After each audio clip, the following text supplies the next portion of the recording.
우리가 지금 창세기부터 요한계시록까지 하나님의 구원 역사에 대해서 살펴보고 있습니다. 드디어 하나님께서 이스라엘 백성들을 이제 부르시고, 언제 부르셨죠? 이스라엘 백성들을? 사실은 이스라엘 백성들을 부르신 게 아브라함을 부르실 때 아브라함을 통하여 큰 민족을 이루겠다고 약속하셨고, 아브라함에게 약속하셨던 땅이 있죠. 그 땅을 이제 드디어 아브라함에게 약속하셨던 것이 성취되어지는 이 목전에 와 있습니다. 그럴 때 오늘 26장 말씀은 이제 인구조사를 하고 있는 내용이에요. 자, 인구조사를 하고 있는데 우리가 지난번에 이런 인구조사에 대해서 들었던 기억이 나죠. 이제 우리 민수기 1장, 2장을 볼 때 이제 인구조사를 했습니다. 근데 인구조사를 한 이유가 뭡니까? 예. 군대 편제를 하기 위해서, 군대 편성을 하기 위해서 인구조사를 한 거예요. 그래서 각 지파별로 숫자가 몇 명인지, 그리고 이제 이 성막 중심으로 해가지고 편성하기 위해서. 그래서 이제 인구조사를 했고, 그런데 시간이 지나서 두 번째 인구조사를 하는 이유는 무엇입니까? 그때 인구조사는 1세대, 출애굽한 1세대의 인구조사였다면 지금 그 1세대는 다 광야에서 죽음을 맞이하게 되고 그 1세대의 자손인 아들, 손자인 이 2세대가 하나님이 약속하신 땅 가나안 땅에 들어가게 된 거죠. 이럴 때 다시 2세대를 군대 편성을 하고 이들을 통해서 하나님이 약속하신 그 가나안 땅에 들어갈 수 있도록 인구조사를 하고 있습니다. 그래서 2절을 보니까요, 능히 전쟁에 나갈 만한 모든 자를 계수하라. 그래서 20세 이상의 사람들 중에서 전쟁에 참여할 수 있는 남성들을 숫자를 셌어요. 그렇게 이제 인구조사를 하고 이렇게 편성이 되어집니다. 그런데 이제 보면은 이제 5절부터 보면은 이제 숫자를 쭉 세고 있는데요. 르우벤 종족은 몇 명이다 이야기하는데 이 르우벤 지파 가운데에는 이렇게 발루의 아들이 있고 엘리압의 아들이 있고 막 이야기하다가 엘리압의 아들 중에는 특이한 사람이 다단과 아비람이 있어요. 이 다단과 아비람은 뭐 했던 사람이죠? 고라의 반역에 참여하여서 죽음을 맞이해. 그래서 한 종족이 이렇게 없어져 버리는 그런 일이 벌어지게 되었습니다. 그래서 고라와 고라의 반역에 참여했던 사람들이 죽임을 당했는데요. 또 11절에 보니까요, 고라의 아들들은 죽지 않았죠. 그러니까 아버지가 반역을 할 때 고라의 자식들은 그 반역에 가담하지 않았었어요. 누가 주로 가담을 했냐면 이 고라는 레위 지파에 속해 있었던 사람이고요. 르우벤 지파에 속해 있었던 이 다단과 아비람이 참여하여 죽임을 당하게 되었습니다. 그리고 고라의 아들은요, 그 반역에 참여하지 않고 있었어요. 그래서 죽임을 당하지 않았다, 이렇게 성경이 표현하고 있습니다. 그러면서 이제 시므온 지파의 숫자가 나오는데요. 시므온 족속은요, 이제 몇 명이냐면 22,200명이에요. 숫자 외우기가 쉽죠? 22,200명. 둘째죠. 22,200명. 그래서 222예요. 근데 원래 시므온 지파는 몇 명이었냐면 1차 개수 때는요. 59,300명이었어요. 근데 40년의 시간이 지난 다음에 22,200명으로 줄었습니다. 딱 이걸 보면 이 40년의 시간 동안 이스라엘 백성들의 숫자가 많이 줄었구나라는 것을 생각할 수 있죠. 그러나 전체 인구를 보면은요, 줄지 않았어요. 전체 인구를 보면요, 전체 전쟁에 참여할 수 있는 숫자는 1차 때 60만 3,550명이었는데 2차 때는요, 지금 조사하는 거는요, 60만 1,730명이에요. 그래서 1,000명 정도밖에, 1,800명 정도밖에 차이가 나지 않아요. 그러면은 이 인구는요, 그대로 보존되고 유지되었다는 것을 알 수가 있습니다. 그런데 특이하게도 시므온 지파의 숫자만 크게 줄어들었습니다. 근데 시므온 하니까 어디서 들어본 이름이지 않습니까? 어디서 들어봤죠? 시므온? 지난주에 이 부월에서 생긴 일을 살펴보았을 때에 죽은 사람 있잖아요. 창에 찔려 죽은 사람이 어디에 속해 있는 사람이냐면 25장 15절 보니까요. 죽임을 당한 이스라엘 남자 곧 미디안 여인과 함께 죽임을 당한 자의 이름은 시므리니 살루의 아들이요 시므온인의 조상의 가문 중 한 지도자다라고 이야기하고 있어요. 그래서 이때 연병에 걸려 또 이 우상 숭배에 가담하여 죽은 많은 사람들이 이 시므온 지파에 속해 있을 것이라고 학자들은 많이 봅니다. 그래서 24,000명이 죽었을 때 그러니까 지금 이 시므온 지파의 한 지도자가 정말 사람들이 대규모로 회개하고 눈물을 흘리며 슬퍼하고 있을 때도요. 버젓이 미디안 여인을 데리고 자기의 장막으로 들어가다가 죽임을 당하는 거잖아요. 그래서 이 시므온 지파 내에서 이 우상 숭배의 문제가 만연해 있었구나라는 것을 이제 확인할 수가 있어요. 그러면 이제 다시 우리 25장에서 지난주에 이 부활 사건을 다루었습니다. 이 부활 사건의 문제는 우상 숭배의 문제였어요. 우상 숭배. 우상 숭배는요. 하나님의 백성이 해서는 안 되는 것이고 하지 말아야 하는 것입니다. 그런데 이제 우리는 잘 알죠. 나 외에 다른 신을 섬기지 말라. 자기를 위하여 너를 위하여 우상을 만들지 말라. 이게 십계명의 첫 번째, 두 번째 계명입니다.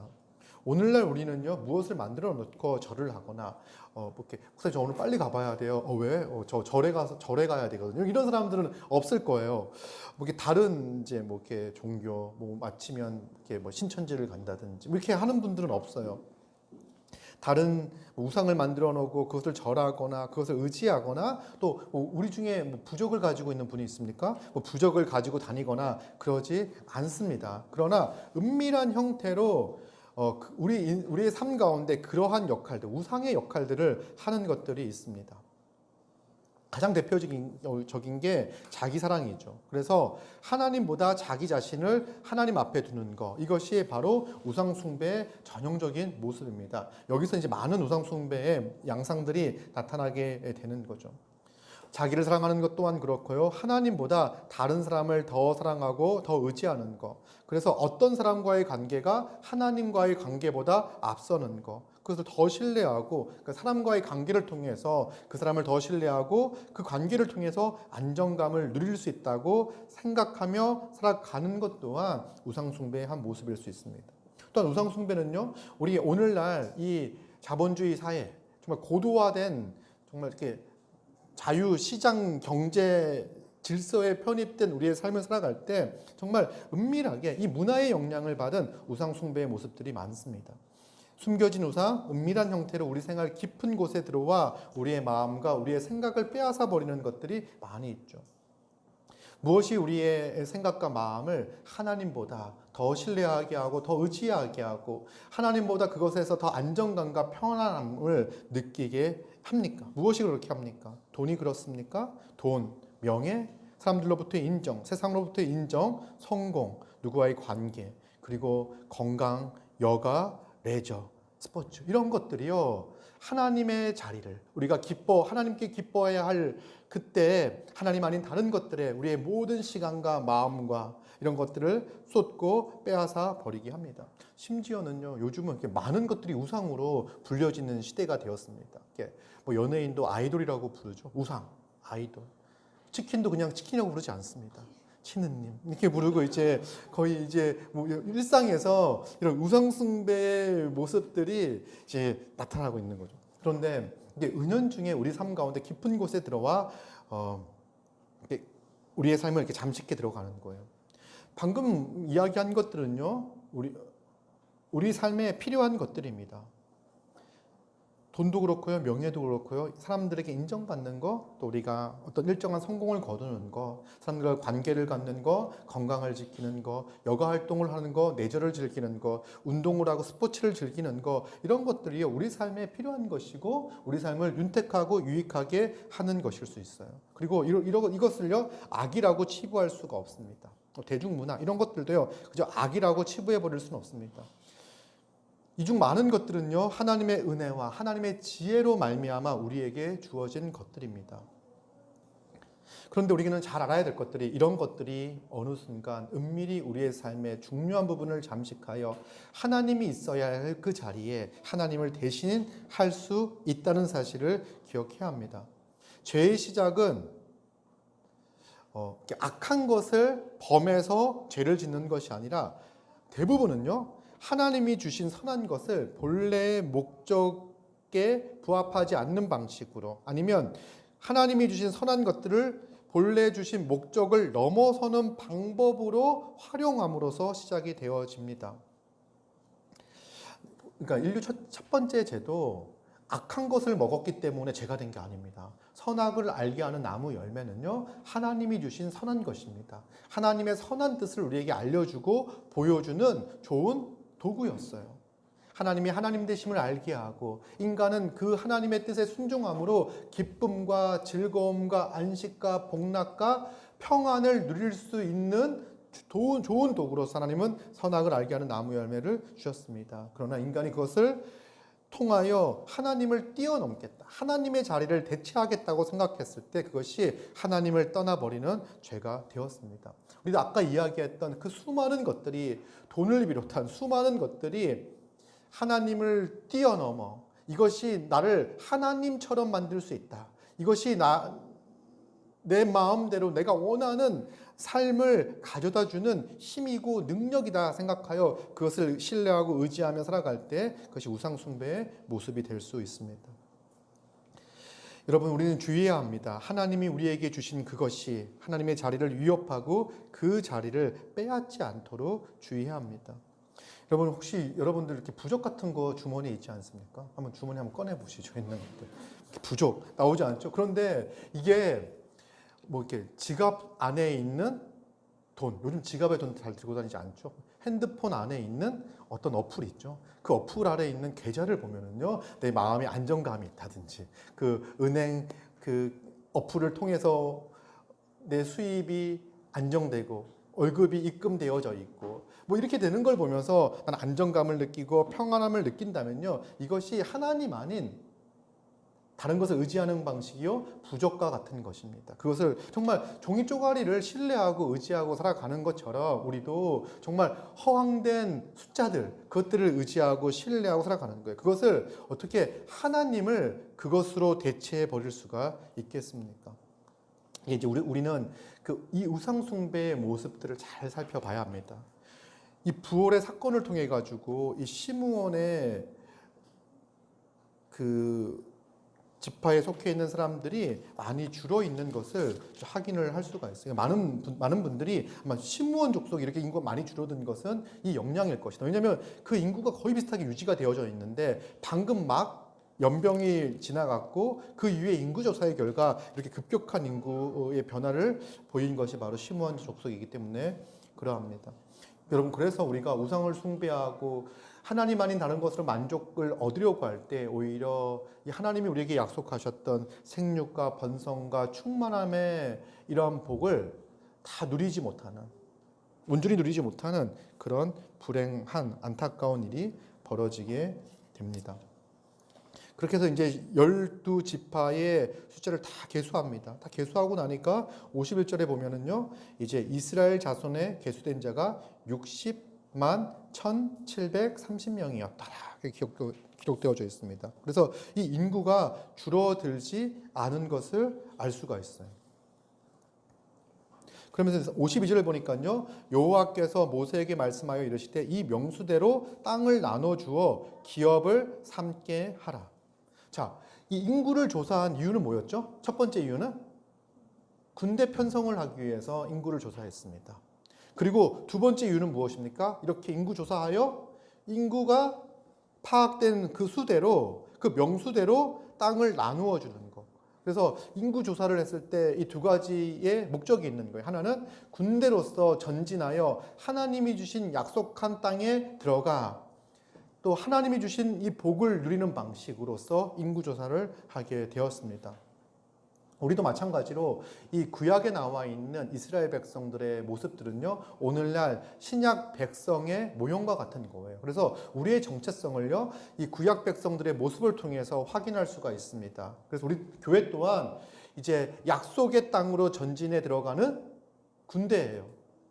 정말 죄와 싸우며 승리하신 예수 그리스도를 의지하여 우리 또한 그 승리를 확신하며 승전가를 부르며 승리의 깃발을 휘날리며 전투에 가는 교회입니다. 죄와 싸우고 악과 싸우고 이 땅 가운데 하나님 나라가 도래하였음을 세상 가운데 밝히 보여주는 군대로서 존재하는 거죠, 교회가. 그리고 결국은 어떻게 합니까? 하나님이 약속하신 그 복 가운데, 안식 가운데 하나님 나라에 참여하여 하나님의 나라를 기업으로 받아 함께 누리게 되는 거예요. 이것이 바로 신약 백성, 새 언약 백성의 모습이다라고 이야기할 수 있습니다.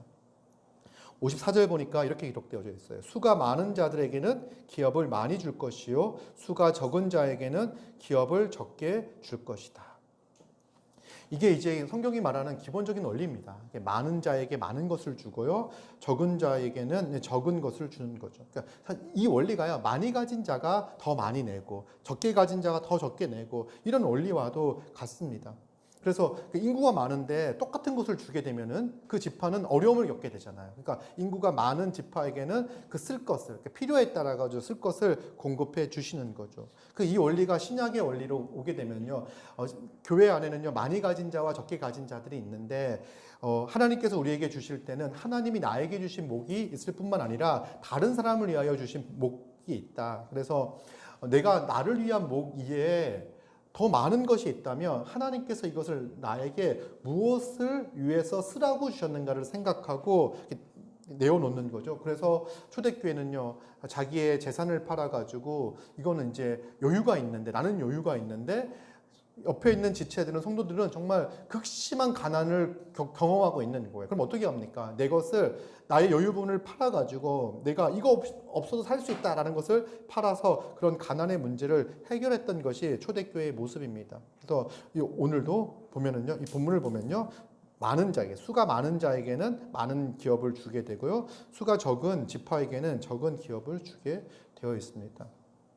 그리고 이제 55절 보니까요, 오직 그 땅을 제비를 뽑아 나누어 그들의 조상의 지파 이름을 따라 얻게 할 것이다. 이게 뭐냐면 이제 그 지파 안에서도 그 종족별로, 가문별로 땅을 배분해 줬습니다. 그러니까 지파 안에서도 가문별로 땅을 해줬는데 숫자가 비슷하게 되면은 땅의 크기를 비슷하게 갈 거잖아요. 근데 어떤 땅은 좀 좋은 땅이고 어떤 땅은 좀 안 좋은 땅일 수 있잖아요. 그럴 경우에는 이제 제비를 뽑아가지고 땅을 나누어 주게 했습니다. 근데 오늘날 신약 시대에는요, 제비 뽑기를 하지 않습니다. 그죠? 교회에서 여러분 제비 뽑은 적 있나요? 조편성할 때 이제 그럴 때가 제일 편하죠. 보통 제비 뽑고 하는데, 그런데 교회에서 중요한 의사결정을 할 때는요, 제비 뽑지 않습니다. 예전에 구약 시대에는요, 제사장도 그 우림과 둠밈을 통해 가지고 하나님의 뜻을 판단했던 게 제비 뽑기의 방식이에요.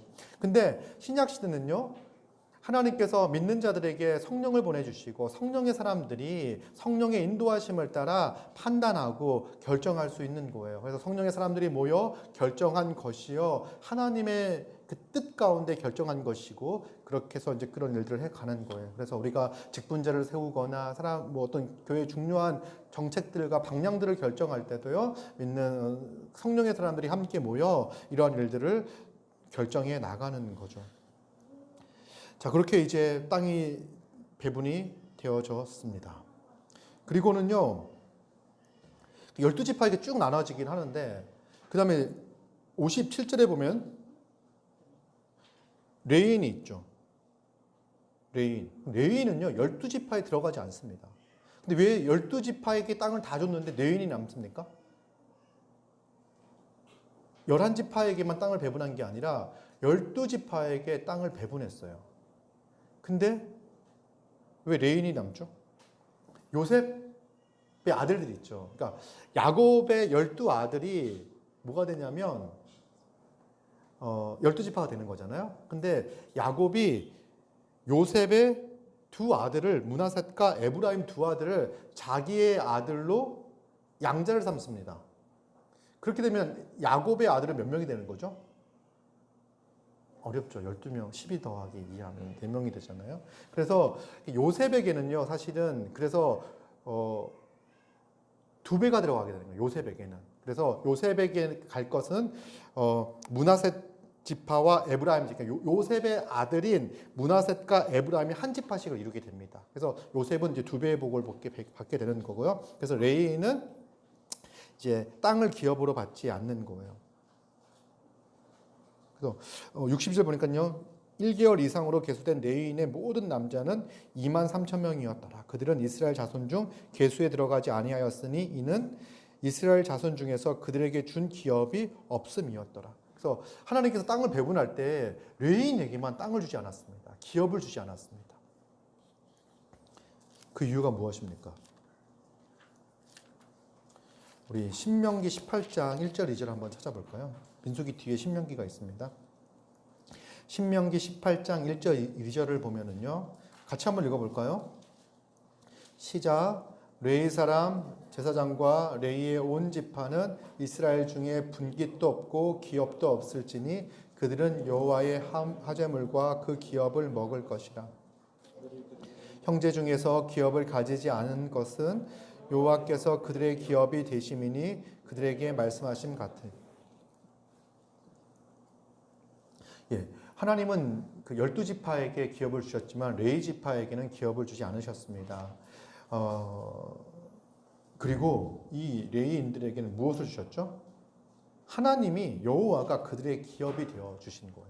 여호와가 기업이 되어 주신 거죠. 그래서 이 레위인들은요, 오직 하나님만을 의지하고 하나님만을 기업으로 생각하고 하나님의 이제 어떻게 먹이시냐면 하나님께서 이들의 12지파가 11조를 내잖아요. 11조를 드리면 그 11조를 통해서 레위인들은 생활할 수 있도록 하셨어요.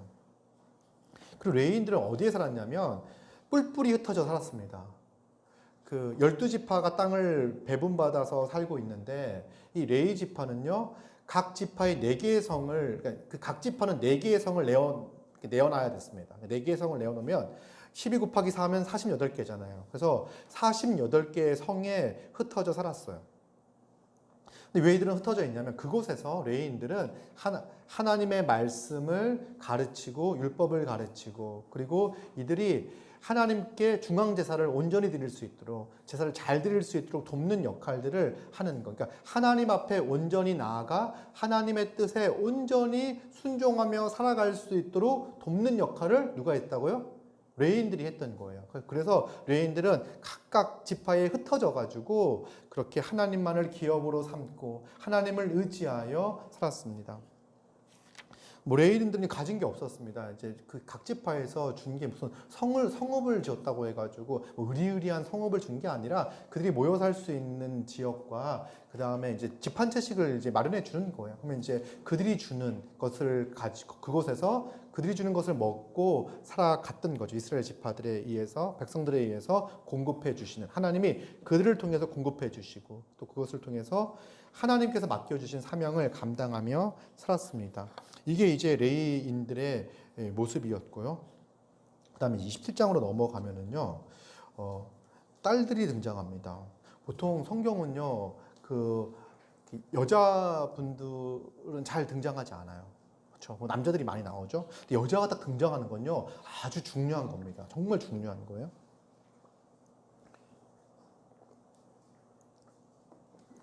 요셉의 아들 므낫세 종족들에게 므낫세의 현손, 마길의 증손, 길르앗의 손자, 헤벨의 아들 슬로보앗의 딸들이 찾아왔습니다.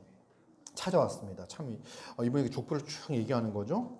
그래서 이제 아버지가 누구냐면 슬로보앗이겠죠. 딸들의 이름이 나옵니다. 말라, 노아, 호글라, 밀가, 디르사 이렇게 이제 5명의 사람이 나옵니다.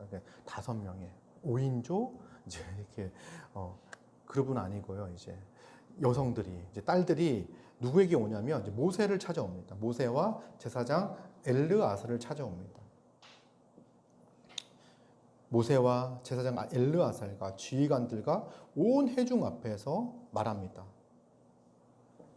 뭐냐면 이제 이들 그 아버지가 죽었어요. 그러니까 아버지가 죽어서 기업을 받지 못한 거예요. 아버지가 죽어서 기업을 받지 못했는데 아버지가 죽으면 누가 기업을 받죠? 이제 아들이 기업을 받습니다. 근데 아들이 없었던 거예요. 딸들만 있었던 거죠. 이런 거를 보면은요, 성경에서 너무 남성 위주로 이런 말씀들이 기록되어져 있는 게 아닌가 이런 생각들을 가질 수가 있습니다. 성경을 보면은요, 대부분 이게 3,000년 전, 거의 3,000년, 4,000년 전에 있었던 일입니다. 그래서 이 당시의 문화 가운데 정말 그 남성 위주의 사회였어요. 사실 그게 뭐 모계 사회가 있었다고 얘기하는데 모계 사회에 대한 그런 것들은 정말 더 기록이라 이런 것들은 잘 모르겠고, 대부분은 그 이제 이렇게 남성 위주의 그런 표현들이 이렇게 나와 있는 거죠. 그리고 이 당시에는 어떤 문화가 있었냐면, 여성들 같은 경우에는 어떻게 기업을 받냐면, 이제 결혼을 하면 남편의 기업이고 자기의 기업이 되는 거예요. 그러니까 이런 방식들로 해결을 했었습니다. 근데 당시만 해도 이런 것들이 이렇게 받아들여질 때 아무런 어려움과 문제가 없었어요. 그러니까 당시 사회가, 그러니까 당시 사회도 아니고 불과 100년 전만 해도 이렇게 이야기를 할 때 여성이 결혼을 하여 남편의 기업을 함께 받는다라고 이야기할 때 이걸 가지고선 되게 거부감을 일으키거나 그러지 않았습니다. 근데 그 이유가 뭐냐면 100년 전까지만 해도 이 여성의 지위라든지 여성의 신분이 대단히 안 좋았습니다. 그렇지 않나요? 조선시대 하면 말할 것도 없고, 조선 후기만 해도요 말할 것도 없고, 근대화가 여성이 선거권을, 투표권을 가진 지도요 100년 조금, 선진국도 100년 조금 되었던 거죠. 우리나라는 남성 위주의 그런 사회였던 거고, 그렇습니다. 그런 이제 문화적 배경이 있고, 근데 성경은요 이런 사안들을 통해 가지고 기록할 때 이렇게 뭐 인권의 신장이라든지 이런 부분들을 위해서 쓰여진 책이 아니라, 하나님께 그 당시에 사람들이 처해져 있는 상황 가운데 하나님의 구원의 경륜과 계획을 우리에게 알려주시려는 목적을 가지고 쓰여져 있는 책이 바로 성경입니다. 그리고 하나님께서 일하실 때는요 그 당시의 문화와 이런 것들을요 그냥 적절하게 놔두는 방식으로 일하시고 계시는 거예요. 그러니까 지금도 마찬가지예요. 그러니까 지금도 불합리하고 부조리한 것들이 엄청 많을 거예요. 지금 100년, 200년이 지났을 때 지금 사회를 보면요, 어떻게 그때는 여성들이 저렇게 살았지? 혹은 남성들이 저렇게 살았지? 라는 평가를 받을지도 몰라요. 그런데 이제 놀라운 거는 뭐냐면, 성경은 기본적으로 이런 문화적 배경과 여건 가운데서도 이제 뭘 어떻게 기록하고 있냐면, 시작 자체가 하나님이 하나님의 형상을 따라 남자와 여자를 만드셨다 라고 이야기하는 거. 그리고 이제 남자로부터 여자를 만들잖아요. 이것도 어떤 것들을 더 보여주는 거냐면, 여성이 남성으로부터 나왔다는 이야기는 열등하다는 것이 아니라 동일한 존재라는 것을 오히려 보여주는 거예요. 돕는 배필로서의 역할로 여성이 나오는 거예요. 그러니까 이 당시에 그런 표현들이 있다는 것 자체가 사실은 내포하고 있는 게 되게 많이 있는 거죠. 사실 이런 거에 근거해서 기독교 신앙을 가지고 있는 많은 분들이 그 평등과 인권과 이런 부분에 있어서 이런 이야기들을 해왔던 거예요. 노예 문제도 마찬가지고, 그리고 이제 여성 인권 문제도 마찬가지고 그렇습니다. 어쨌든 이 본문은요 되게 놀라워요. 왜냐하면 이제 이런 문화 가운데 있는데 5명의 딸이 와가지고 뭐라고 이야기하냐면, 우리 아버지가 광야에서 죽었다. 3절입니다. 27장 3절. 여호와를 거슬러 모인 고라의 무리에 들지 아니하였다. 그러니까 그 모세와 아론을 거역한 건 하나님을 거역한 거다라고 평가를 받았죠. 우리는 하나님을 거역했던 그 반역에 우리 아버지가 참여하지도 않았다. 그냥 자기의 죄로 죽었다. 이야기는 뭐냐면 이제 일반적인 죽음을 맞이하였다. 이런 표현인 거예요. 왜냐면 다들 그렇게 일반적인 죽음을 맞이하면서 기업을 상속으로 받았잖아요. 근데 아들이 없다. 근데 4절. 어찌하여 아들이 없다고 우리 아버지의 이름이 그의 종족 중에서 삭제되리이까. 우리 아버지의 형제 중에서 우리에게 기업을 주소서, 이렇게 얘기하는 거예요. 기업을 달라고 이야기합니다. 그러니까 5명의 딸들이 가가지고 우리도 기업을 받을 자격이 있다라고 요구하는 거예요. 그랬더니 모세가, 재밌어요 표현이. 5절. 모세가 그 사연을 여호와께 아뢰입니다. 사연 하나가 왔습니다. 그래서 이제 하나님께 이런 사연이 있습니다. 얘기를 하는 거예요. 그랬더니 이제 하나님 딱 들으시고 뭐라고 말씀하시냐면, 모세에게 말씀하여 이르시되 슬로브와 딸들의 말이 옳다, 이렇게 얘기해요. 너는 반드시 이제 그 기업을 챙겨주라고 이야기를 하는 거죠. 그래서 이제 어떻게 이제 정리를 하냐면 반드시 그들의 아버지의 형제 중에서 그들에게 기업을 주어 받게 하되 그들의 아버지의 기업을 그들에게 돌릴지니라. 그러니까 이제 그래서 이제 아버지의 형제에게 그 기업이 간 거죠. 그것을 이제 딸들이 받을 수 있도록 하는 거예요. 너는 이스라엘 자손에게 말하여 이르기를 사람이 죽고 아들이 없으면 그의 기업을 그들의 딸에게 돌릴 것이요 딸도 없으면 그의 기업들을 그의 형제 중에 줄 것이요 형제도 없으면 그의 기업을 그의 아버지의 형제에게 줄 것이요 그의 아버지의 형제도 없으면 그의 기업을 가장 가까운 친족에게 주어 받게 할지니라 라고 이렇게 말씀을 하시고 이렇게 규정이 되어지는 거예요. 근데 이제 문제가 있습니다. 뭐냐면 이제 이게 부동산 뭐 이렇게 등기부 등본 이런 게 아니라 삶의 터전 같은 거예요. 거기 사는 거예요. 그 지파는 거기서 벗어나 살지 않는. 근데 만약에 시집을 가게 되면은 그걸 그 지파에 가지고 가느냐, 두고 가느냐 이런 문제가 생기잖아요. 두고 가면 기업을 얻지 못하는 거고 가져가게 되면은 그 지파 가운데 그 지파는 그 딸들이 시집을 가면서 자기 거라고 가지고 가게 되면은 그 지파는 그만큼이 손해가 발생하게 되잖아요. 그러니까 받지 못하게 되는 부분이 생기게 되잖아요. 그래서 이제 뭐라고 말씀하시냐면 그 지파 내에서 결혼하라고 말씀하셔요. 그랬더니 이제 좋다고 이야기합니다. 아, 그렇게 하면은 우리가 다른 11지파의 남자들을 만나지 않고 이 지파에 있는 사람들을 만나고 그 지파 내에서 그 기업은 유지가 되어지니까 이제 그런 방식을 통해 가지고 기업을 유지할 수 있도록 그 지파와 그 가문이 그 기업을 유지할 수 있도록 하셨습니다. 그런 이야기가 나와요.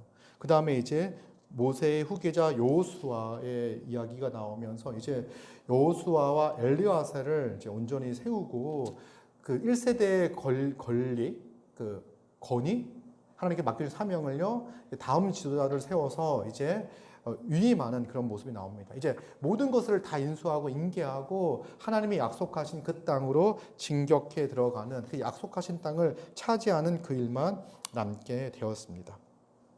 이게 이제 26장, 27장의 대략적인 내용입니다. 먼저 우리가 이제 이 말씀을 생각하면서 몇 가지를 한번 묵상하고 적용하면 좋을 것 같습니다. 먼저는 이 40년의 시간 가운데 이스라엘 백성들의 숫자가 유지되었다는 것. 더 많이 늘지 않았다는 것이 어떤 의미에서는 좀 이렇게 이렇게 아쉽다라고 이야기하시는 분들도 있는데, 생각해 보세요. 40년 동안 60만 명의 장정과 200만 명의 사람들이 광야를 헤매고 있었습니다. 이 광야는요, 정말 먹을 거 없고 물 없고 그런 곳 아닙니까? 근데 그런 곳에서 40년 동안 그의 인구가 줄어들지 않고 그 숫자가 유지되었다는 것만도 정말 하나님의 인도하심과 하나님의 보호하심이 얼마나 큰지를 알 수 있어요. 그리고 하나님이 아브라함에게 약속하셨던, 이제 하나님의 인간을 창조하시고 인류에게 주셨던 그 복이 있죠. 그 복이 뭡니까? 생육하고 번성하여 땅에 충만하게 하실 것을 약속하셨고 아브라함에게 그 복을 다시 한번 확인해 주셨잖아요. 너의 자손이 정말 모래알 만큼 하늘의 별만큼 많겠다라고 말씀하셨고, 그 자손이 많아질 것이 어디서 성취가 되어졌습니까? 종살이 하던 애굽에서 성취가 되어졌던 거예요. 근데 그 숫자가 그대로 유지가 되어져서 그렇게 하나님께서 생육하고 번성하고 충만케 하셨던 그 숫자를 그대로 가나안 땅에 들어가 살 수 있도록 하나님이 보호하시고 인도하셨습니다. 애굽에서 생육하고 번성했던 그 인구를 보존하셔서 약속의 땅에 들어가 충만한 복을 누릴 수 있도록 하나님은 인도하여 주셨습니다. 우리가 먼저 기억해야 할 것은요, 하나님은 하나님의 백성을, 자신의 백성을 생육하고 번성하고 충만케 하신다는 이 사실을 믿으셔야 돼요. 하나님 어떤 분이시냐? 생육하고 번성하고 충만케 하시는 분이라는 거예요. 여러분, 우리가 잊지 말아야 될 것은요, 광야와 같은 상황에서도 하나님은 우리를 보호하고 인도하셔서 생육하고 번성하고 충만하게 하신다는 사실을 우리는 믿어야 돼요. 자, 우리의 형편과 우리의 상황이요, 광야와 같은 상황일 수 있습니다. 지금 여러분들이 처해져 있는 상황이요, 광야와 같이 황폐할 수 있어요. 여러분, 이때 애굽을 동경하고 애굽으로 돌아가자라고 이야기하는 것이 아니라 이런 상황 가운데서도 하나님이 내 인생을 생육하고 번성하고 충만케 하실 것이다. 이런 광야와 같은 여정, 광야와 같은 삶에서도 하나님이 나의 삶을 온전하게 하실 것이고 번성하게 하실 것이고 충만하게 하실 것이다 라는 것을 바라봐야 합니다. 우리는 우리의 삶에서 광야와 같은 황량함을 경험할 수 있습니다. 학교에서, 직장에서, 가정에서도 그런 상황을 맞이할 수가 있습니다. 이런 상황에서도 우리는 분명히 기억해야 할 것은 생육하고 번성하고 충만케 하시는 하나님이 우리와 함께 하시며 우리를 인도하시고 우리를 보호하신다는 사실을 기억해야 합니다. 여러분, 우리가 그런 황량한 상황에 처하게 되면요, 어떤 생각들이 드냐면 나는 빈곤하다, 나는 빈약하다, 나는 부족하다, 나는 모자라다, 뭐 이런 생각들을, 나의 모든 것들을 이렇게 장악해 버릴 수 있어요. 근데 그렇게 생각하기보다는요, 그렇게 생각해서는 안 되죠. 하나님이 나를 이런 상황 가운데서도 인도하시고 보호하셔서 생육, 번성, 충만의 복을 허락해 주신다. 그 길로 나를 인도하고 계시다는 사실을 확신하고 믿어야 합니다. 지금 내 눈앞에는요, 황량하고 척박한 광야와 같은 관계들, 상황들, 여건들이 보인다고 할지라도 하나님은 나를 그 강한 손으로 붙잡고 독수리가 그 새끼를 가슴에 품고 나는 것처럼 우리를 안고 우리를 인도하고 계시고 함께 하신다는 사실을 우리는 기억해야 합니다. 우리는 말씀을 통해서 이런 것들을 믿음의 눈을 들어 바라볼 수 있습니다. 믿을 수 있습니다. 그럼 생육, 번성, 충만이 뭐냐? 우리가 하나님이 우리를 생육하고 번성하고 충만케 하신다. 뭐냐? 1차적으로는요, 이스라엘 백성들에게 자손이 많아지는 것이 생육하고 번성하고 충만해지는 겁니다. 왜 자손이 많아지는 것이 복인가? 여러분, 오늘날 아이가 많은 게 복이라는 생각들을 잘 갖지 못하는 시대예요. 그렇죠? 그러니까 아이가 많은 게 되게 부담이고 또 내 인생이 아이 때문에 이렇게 발목이 잡힐 수 있고 나의 커리어에 영향을 줄 수 있고 내가 하고 싶은 것들을 마음껏 하지 못하게 하는 존재로서 아이를 생각할 수가 있어요. 근데 원래 그런 게 아니에요. 아이에 대한 인식들이 그렇죠. 그래서 하나만 낳는다, 뭐 둘만 낳는다, 뭐 이렇게 이야기를 할 때, 이제 어떤 마음들이 있냐면 이것이 이렇게 복이라는 생각보다도 어려움이라는 생각들을 더 많이 갖는 것 같아요. 시대가 변해가지고 특별히 이제 그런 생각도 되게 힘든데 뭐 남자아이를 낳는다 그러면 뭐 더 힘들어하는 분들이 있어요. 이렇게 남자들이면 아주 이렇게 고생이 많으시네요. 뭐 이렇게 얘기를 한다든지 셋이면 어떻게 사시나요? 이렇게 물어본다든지. 그래서 이게 아이를 낳는 게 기쁨과 생육과 번성과 충만의 복을 누린다기보다는 어려움을 주는 거다라고 생각하는 거죠.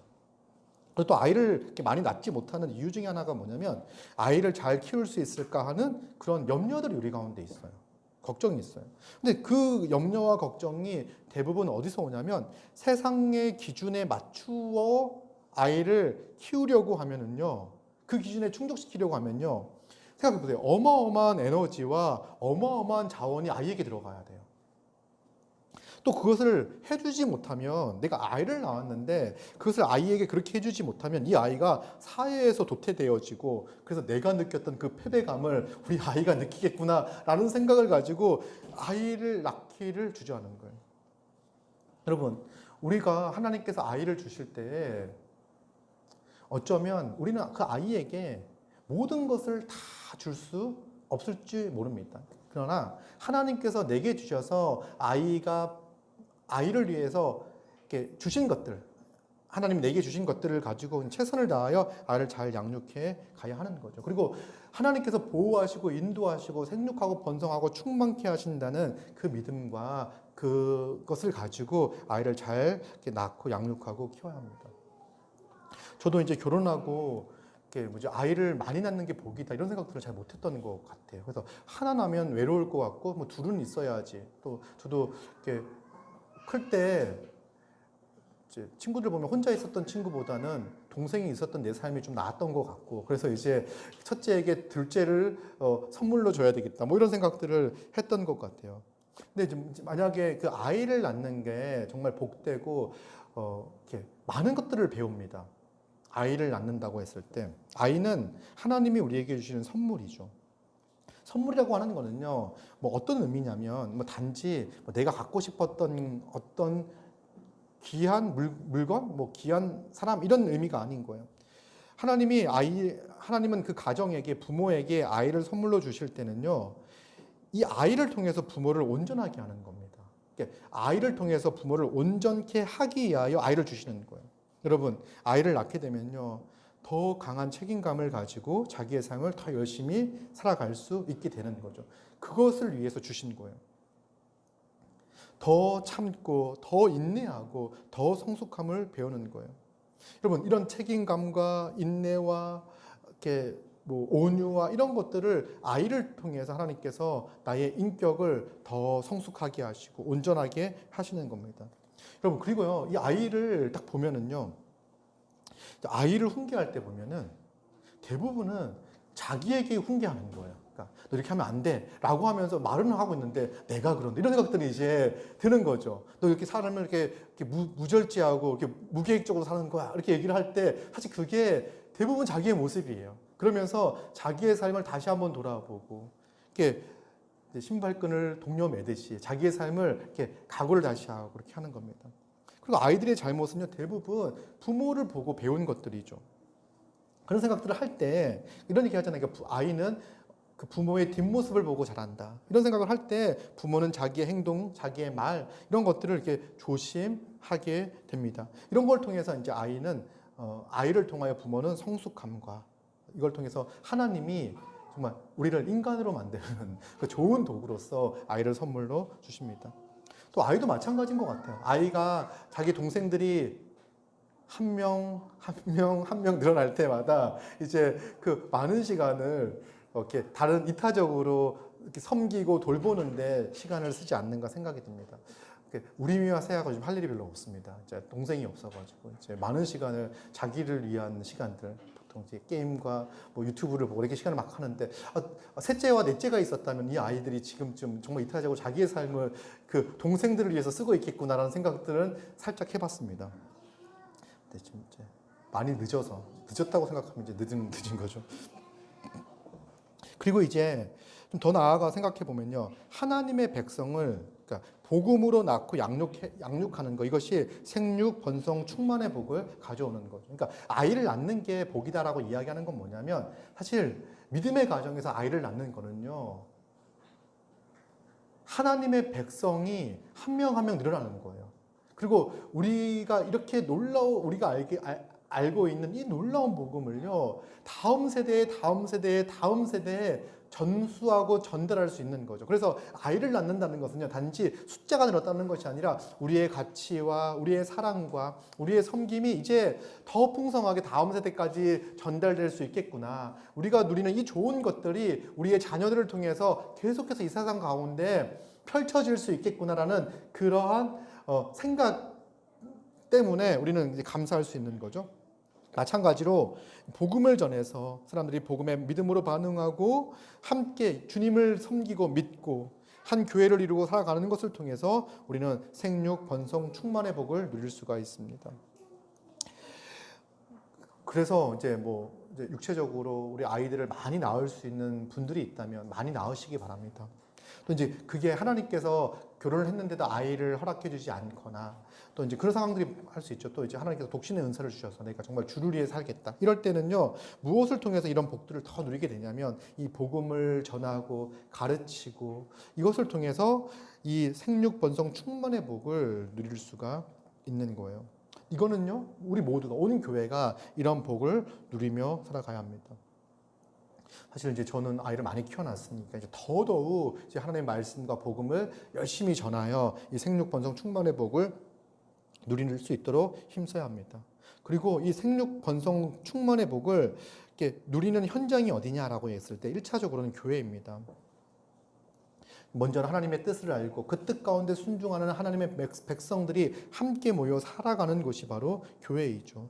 여러분, 이 교회를 통해서 여러분들은 이 번성의 복과 충만의 복을 누리고 있습니까? 함께 모여 예배하며 함께 나누고 교제하는 이 삶을 통하여 하나님께서 내 삶을 외롭게 홀로 내버려 주지 않으시고 하나님의 사랑으로 나를 인도하시고 이끄시고 하나님 나를 보호하시고 인도하고 계시구나라는 것을 옆에 있는 지체를 통해서 누리고 있습니까? 여러분, 그뿐 아닙니다. 정말 나는 이렇게 가치 없고 무의미한 존재인 것처럼 그저 내 밥벌이 정도 하며 살아가는 존재라고 생각했는데 내가 누군가를 섬길 수 있고 나를 통해서 누군가가 온전해지는 그런 삶을 살아갈 수 있다는 것을 이 교회를 통하여 경험하게 되고 더 우리 삶의 그 가치와 의미들을 발견할 수 있는 현장이 바로 교회이죠. 여러분, 하나님이 주신 은사를 사용하여 그리스도의 충만에 이르는 것이 바로 교회입니다. 다른 사람을 통해서 또 자기 또한 온전해지는 곳, 다른 사람을 섬김을 통해서 인간 본연의 역할을 감당하는 것, 이것이 바로 신자된 자의 삶인 거죠. 이것이 가장 극명하게 드러나는 것이 교회의 모습이에요. 왜냐하면 교회는 서로 사랑하는 곳이기 때문에 그렇습니다. 서로 사랑하는 곳. 교회에서의 섬김은 어떤 사적인 보상을 바라지 않습니다. 그렇죠. 뭐 세상에서 사랑할 때 이 산상수훈의 설교를 보면은요, 무엇인가를 바라지 않고 세상 사람들을 대하는데, 교회는요, 내가 누군가에 바라지 않고 사랑하고 섬기는데 사실 그 수십 배를 이미 받아 누리고 경험하는 거죠. 우리는 교회를 통해서 우리의 신앙이 자라가고 또 우리의 말씀 안에서 우리는 인격이 성숙해지고 날마다 그리스도를 닮아감으로 이 충만함을 누립니다. 그리고 우리가 이 복을 누리는 것이 여기서 멈추는 것이 아니라 생육, 번성, 충만함. 그래서 이 복이 우리 안에 머물러 있을 수 없게, 우리만 이 복을 누리며 살아갈 수 없기에 우리가 만나는 사람들, 가족과 직장 동료와 친구들에게 이 복음을 전하며 이 복된 삶, 생육, 번성, 충만의 삶으로 그들을 초대합니다. 이게 우리의 삶인 거예요. 또 우리 교회만 이렇게 생육, 번성, 충만해 하나님이 우리를 함께 하셔서 보호하셔서 하나님이 주시는 번성과 충만의 복을 누리는 게 괜찮은가? 그렇지 않죠. 그래서 우리는 다른 교회를 도와야 합니다. 또한 우리 교회도 다른 교회의 도움이 필요합니다. 저도 수많은 목회자의 도움을 받아 지금 제가 있는 거예요. 아니, 더 많은 도움을 받아야 하는 사람이 바로 저죠. 또 저는 저보다 또 그가 가지고 있지 않은, 다른 목사님이 가지고 있지 않은 그런 부분들을 제가 가지고 있는 것이 있다면 또 이제 돕고 섬기며, 서로 돕고 섬기며 교회가 교회를 돕고 서로 도움을 받으며 온전해져 가야 합니다. 이것을 통해서 우리는 이 복됨, 충만함을 누릴 수가 있습니다. 그리고 이제 슬로브아스의 딸들을 보면은 이들은 기업을 요구합니다. 적극적으로 아버지가 받아야 할 그 기업을 요구합니다. 자기들이 받겠다고 이야기하는 거죠. 이건 뭐냐면 하나님의 언약과 약속에 대한 소망과 기대의 표현입니다.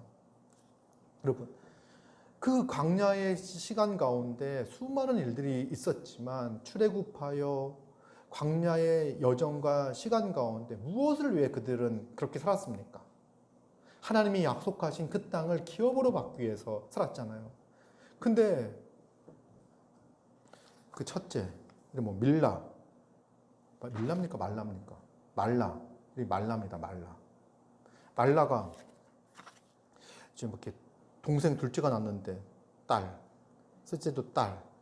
무슨 이런 생각이 들면서 우리 아버지는 기업을 어떻게 받지? 이런 생각을 하는 거죠. 그러니까 5명을 탁 모아가지고 아버지 또 돌아가셨어. 더 낳아야 되는데. 돌아가셨어. 그럴 때 이제 적극적으로 이제 무슨 생각을 하냐면 우리도 그 기업을 받아야 되겠다 이런 생각을 하는 거예요. 왜냐하면 그것이 이제 삶의 소망이며 기쁨이기 때문에 그렇습니다. 하나님이 우리에게 약속하여 주신 그 약속을 받아 누리는 것, 이것이 바로 신자의 소망이에요. 여러분은 무엇을 소망하며 살고 있습니까? 무엇을 소망하며 살아갑니까? 우리는 이렇게 얘기하죠. 나의 소망은 예수 그리스도이십니다. 이렇게 얘기하잖아요. 여러분, 왜 그리스도가 소망이십니까? 왜냐하면 하나님이 약속하신 그것을 우리에게 가져다 주시는 분, 그것을 성취하시고 이루시고 완전하게 완성하실 분이 예수 그리스도이기 때문에 우리는 예수님이 소망입니다라고 이야기를 합니다. 결국은 우리가 꿈꾸고 소망하는 것은 하나님이 우리에게 주시겠다고 약속하신 완성될 하나님의 나라를 소망하며 살아갑니다.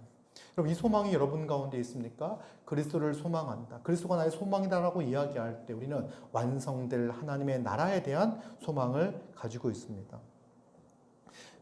새하늘과 새 땅. 그리스도가 재림하셔서 다시 오셔서 이 악한 모든 것을 벌하시고 멸하시고 온전하게 하실 그 새하늘과 새 땅을 기대하고 소망하며 살고 있습니까? 우리 연약하고 늙어가고 이렇게 약해지는 몸을 보면서 부활의 몸을 소망하며 우리가 성령의 인도하심을 따라 온전히 살아갈 수 있는 신령한 몸을 받아 하나님이 기뻐하시고 하나님이 원하시는 온전한 삶을 살아갈 것을 기대하며 소망하며 살고 있습니까? 그럼 우리는 하나님이 회복하실 완전히 좋은 그 세상에서 살아갈 것입니다. 여러분, 이미 우리는요, 믿음 안에 있는 우리는 믿음으로 말미암아 성령을 받아 거룩한 하나님의 백성이 된 우리는 이미 영원한 시작이 시작되었습니다. 여러분, 몇 살까지 살 겁니까? 그건 중요하지 않습니다. 우리의 시간은, 우리에게 주어진 시간은 몇 시간입니까? 영원한 시간이에요. 영원한 시간. 이미 그리스도를 믿는 믿음이라면 우리는 영원한 시간을, 영원한 삶을 시작하였습니다. 그래서 이 땅에서의 삶은 다음 세상을 준비하는 삶입니다. 이 감각이 없으면요, 예수 믿고 이 땅에서 모든 것을 다 이루려고 합니다. 이 땅에서 젊은 시절에 건강할 때 건강도 유지하며 모든 것을 다 누리려고 하는 거예요. 이런 삶이 어떤 삶이냐면 이 땅이 전부인 것처럼 생각하며 살아가는 거죠. 아니, 우리는 분명히 소망이 하나님이 약속하신 하나님의 나라에 새하늘과 새 땅이 있다라고 이야기하면서 마치 이 땅이 전부인 것처럼 살아간다면 얼마나 세상 사람들이 봤을 때 우리가 웃음거리밖에 더 되겠습니까?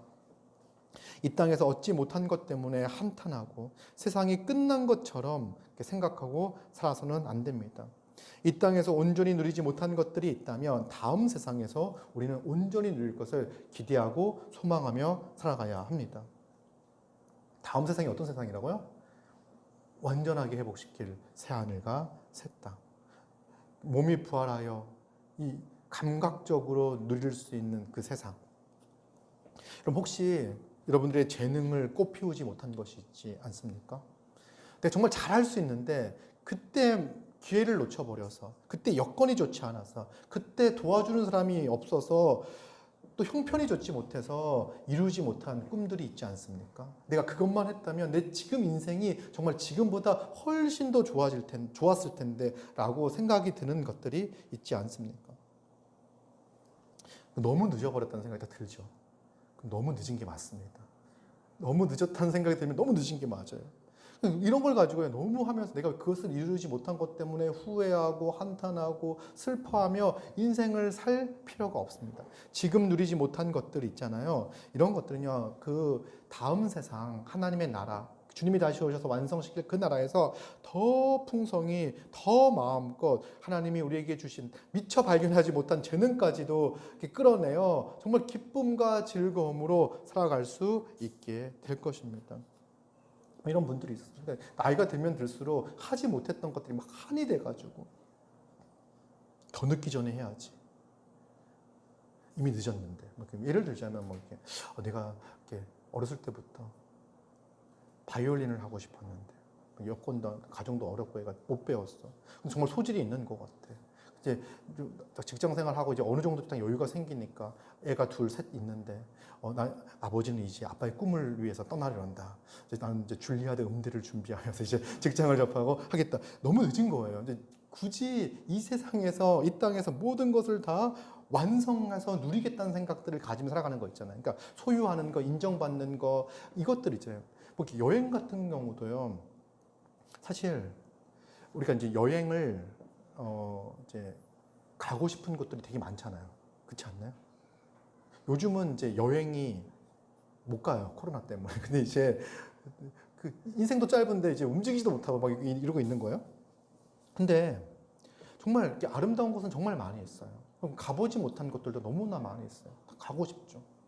그러나 지금 우리가 이 땅 가운데서 누리지 못한 것이라고 하더라도 못한 것들 있잖아요. 그 이상을 더 좋은 것들을 주님이 다시 오셔서 완성시킬 그 하나님의 나라에서 누릴 수 있다는 걸 가지고 우리의 소망을 이 땅에 두지 않고 다음 주님이 온전케 하실 그 땅 가운데서 이루기를 소망하시기 바랍니다. 이 땅을 살아갈 때 누리지 못한 만큼 더 큰 소망을 가지시기 바랍니다. 어쩌면 이제 건강이 좋지 않아서, 몸이 좋지 않아서 마음껏 누리지 못했던 분들이 있어요. 이제 어렸을 때부터 몸이 좋지 않았거나 그러면 이제 더 많이 누리지 못했죠. 근데 그 어떤 분이 이제 전도사님이었는데 저한테 그런 얘기를 하더라고요. 이런 말씀을 듣고 나서 다음 생에 대한 더 구체적인 기대와 소망을 갖는 거예요. 주님께서 지금은 내가 비록 병이 들고 아파 자유롭게 움직이지 못하지만 하나님께서 내 부활의 몸을 주시고 그때는 더 아름다운 세상에서 온전케 하신 세상에서 더 마음껏 누리게 하겠죠. 그러면 이 땅의 삶은 후회와 한탄과 불평과 원망을 가지며 살아가는 것이 아니라 뭘 가지고 살아가는 거예요? 다음 생애를 준비하며 다음 삶을 이 땅에서 준비하며 살아가는 거예요. 그때 이제 우리 할 말이 많다니까요. 정말 어렵게 산 만큼 할 말이 많아요. 이게 다 추억인 거예요. 이 땅에서 정말 그 어려운 상황들을 주를 의지하며 이겨냈던 것들이요. 다 추억이에요. 다 그런 거 얘기하고 남자들 만나면 군대 얘기하듯이 행복하지 않나요? 그런 얘기하면 이제 얘기하듯이 지금 이 땅에서의 삶이 저 고생하고 어려웠던 일들이 그런 불평과 원망의 거리가 아니라 정말 주를 의지하고 신실한 가운데 이겨내고 견뎌냈던 것들이 다 하나님 앞에서 또 우리가 함께 모여 살아갈 때 정말 이렇게 하나님이 나에게 믿음 주셔서 그 어려움 가운데 넉넉하게 이기게 하셨다라고 간증할 수 있는 그런 이야기들입니다. 그래서 우리는 이제 그 소망을 가지고 살아가는 거예요. 그런 다음 우리의 관심이 어디에 있죠? 여기에 있습니까? 완성될 하나님 나라에 있습니까? 완성될 하나님 나라에 우리의 소망을 둔다면 이 땅에서의 삶의 자세와 태도가 달라집니다. 그래서 한번 생각해 보세요. 내가 정말 온전한 소망을 예수 그리스도가 다시 오셔 완성시킬 나에게 부활의 생명을 주시고 이루게 하실 그 땅에 내가 온전한 소망을 두고 살아간다면 내가 지금 이렇게 버려야 할 것들 지금 살면서 혹은 여유를 가질 수 있는 부분들 또 어디에 더 힘을 써야 될 것인지를 이렇게 생각할 수 있겠죠. 생각해 보시기 바랍니다. 그리고 이제 마지막으로 한 가지 더 살펴볼 텐데요. 레인의 역할을 살펴봤으면 좋겠어요. 레인은 하나님이 주신 땅을 기업으로 받지 못했습니다. 대신에 하나님이 기업이 되셨어요.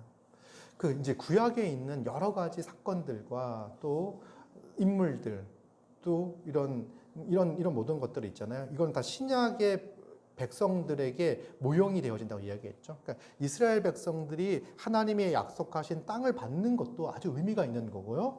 레위 지파가 땅을 받지 못하고 하나님이 기업이 되어 주시는 것도 큰 의미가 있습니다. 우리도 지금 생각할 때 레위인과 같이 하나님을 기업으로 삼고 살아야 되는 것이 우리입니다. 여러분, 우리가 이 땅을 살 때 하나님께서 여러분들에게 땅을 기업으로 주지 않으실 거예요. 우리는 오직 하나님만을 기업으로 삼고 살아가야 합니다. 레위인들은 어떤 역할들을 했습니까? 하나님만을 기업으로 삼고 하나님의 말씀을 가르치며 이스라엘 백성들이 온전히 하나님을 예배할 수 있도록 돕는 역할을 했습니다. 말씀으로 온전하게 하고 하나님을 잘 섬기도록 돕는 것, 이것이 레위인의 역할이었죠. 이 역할은요, 오늘날 교회 안에 있는 특정 몇몇 사람들, 몇몇 직분자에게 주어진 역할이 아닙니다. 누구에게 주어진 역할입니까? 우리 모두에게 주어진 역할이에요. 하나님의 백성에게. 사실은 정말 온전한 레위인, 이 역할을 온전하게 감당하신 분은 누구십니까? 예수 그리스도죠. 예수님께서 우리를 온전하게 하기 위하여 친히 인간의 몸을 입고 이 땅에 오셔서 자기가 십자가에 죽으시는 방식으로 우리를 온전케 하여 주셨습니다. 그래서 하나님 앞에 온전히 설 수 있도록 하나님을 온전히 예배할 수 있는 존재가 될 수 있도록 그 역할을 바로 예수님께서 담당해 주셨어요. 우리가 예수님을 믿는 믿음 안에서 믿음으로 그 안에 거하는 우리 또한 그리스도가 우리를 위하여 행하셨던 그 역할들을 감당하며 살아갈 수 있습니다. 우리는 이제 말씀을 통해서 서로를 온전케 하기 위해서 힘써야 합니다. 설교 나눔을 하거나 GBS를 하거나 또 스터디를 하거나 또 이제 그냥 1대1로 만나서 식사 교제를 할 때에도요, 우리는 하나님의 말씀을 가지고 서로를 온전케 하기 위하여 애를 써야 됩니다. 근데 이런 부분, 이렇게 만났을 때 식사 교제를 하거나 이렇게 할 때도 말씀으로 온전케 한다라고 하는 부분들이 이렇게 쉽지 않을 수 있어요. 우리가 일상적으로 그렇게 살았던 사람들이 아니잖아요. 근데 만날 때 어떤 생각들을 먼저 하셔야 되냐면, 내가 이 만남을 통해서 만났잖아요. 그러니까 내가 이 사람을 어떻게 온전하게 도울 수 있을까? 이런 관점을 가지고선 대화를 하시면은요, 훨씬 더 유익하게 우리 이 성도의 교제를 할 수 있습니다. 그러니까 내가 잠깐 만나서 잠깐 대화를 한다고 하더라도 내가 이 상대방을 어떻게 온전케 할 수 있을까? 그런 마음과 자세를 가지고 대화하고 이야기를 하면 좋을 것 같아요. 그리고 말씀을 나눌 때도, 설교 나눔을 할 때도 내가 이렇게 알고 이해한 것들을 또 잘 설명하고 잘 나눔을 통해서 다른 사람을 온전케 한다. 그리고 우리는 서로 가르치고 서로 권면하는 사람들입니다. 말씀을 잘 이해하고 붙잡고 서로 권면하고 서로 가르쳐 피차 자라가야 하는 것이 신자의 모습입니다. 그리고 하나님을 온전히 섬기거나 하나님을 예배하는 부분들에 대해서 잘 감당하지 못하는 분들이 있으면 옆에 가서 권면하고 이야기하고 격려하는 것, 이것이 바로 우리의 역할입니다. 우리 레인들이 이렇게 막 흩어져 있었잖아요. 그러니까 각 처소에서, 여러분들이 처해 있는 각 처소에서 이런 역할들을 잘 감당하시면 돼요. 잘 감당하셔야 해요. 12지파에 다 흩어져 가지고 48개 성을 이루어 가지고 성에서 이제 레인들이 거했던 것처럼 우리는 이렇게 함께 모여 서로를 온전케 하고 함께 자라가기 위하여 애쓰고, 또 지역별로 또 가까운 사람들은 또 자주 모일 수 있잖아요. 만나서 서로 돕고, 또 어디에 있든지 간에 다른 사람들을 하나님께 나올 수 있도록 우리가 있는 처소에서, 우리 있는 장소에서 도와야 합니다. 이것이 바로 우리의 역할이죠. 이것이 하나님께서 우리에게 주신 귀한 역할들입니다.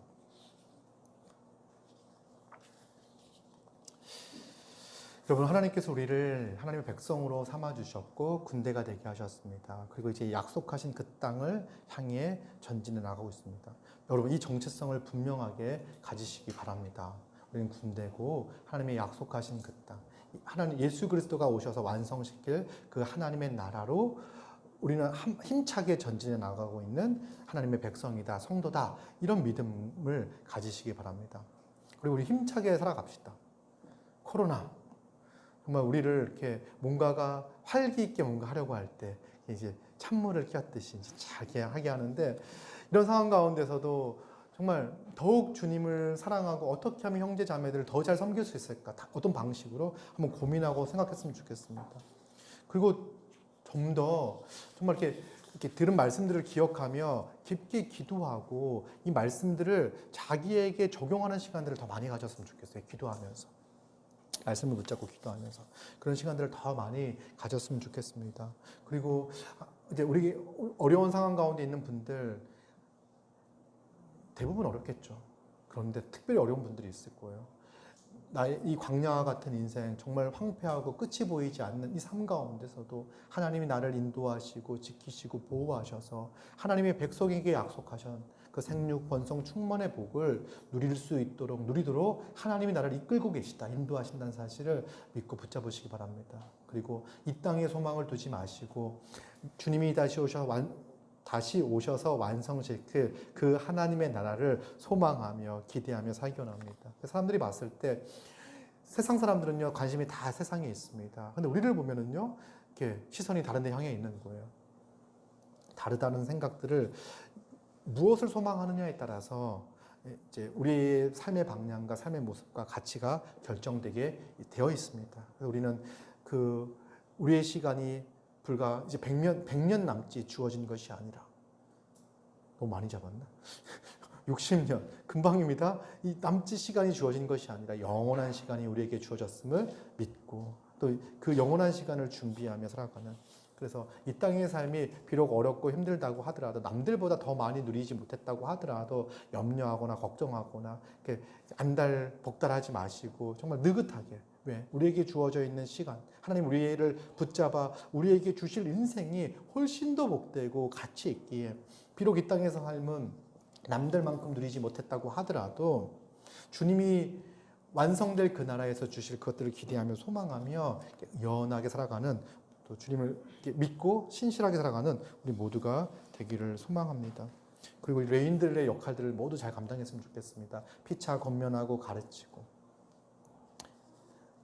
그런 자세 있잖아요. 정말 내가 잘 오늘 말씀을 듣고 내 삶에 잘 적용하고 이 말씀을 깊게 한번 나누겠다. 정말 이 말씀을 나눔을 통해서 다른 사람을 도와주겠다. 또 나도 도움을 받겠다. 이런 마음을 가지고 서로 피차 권면하고 섬기기를 바랍니다.